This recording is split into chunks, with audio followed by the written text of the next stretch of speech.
好来，乡亲啊，继续来看咱这件，这是咱台文的标题。这个药丸啊，卡伫个南后，女大学生的后颈黏膜来灼伤。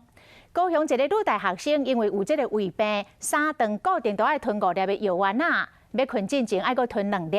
问题就出伫个困前这2粒，吞落就随倒落困。加顿讲精神，感觉这个南后哪像卡物件，去病院一个检查害咯。这个药丸啊吞无完全，药啊去伤到南后颈的黏膜咯。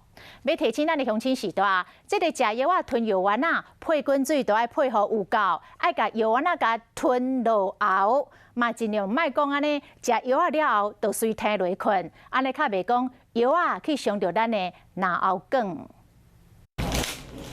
高雄有一个女大学生，因为长期胃病，3顿固定拢爱食5粒药啊，暗时要困进前爱搁食2粒才困会去。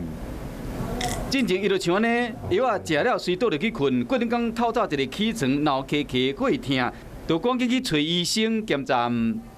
吃药的时候喝水不够，然后这个药丸就是硬吞下去的时候，可是那里的黏膜已经受伤了。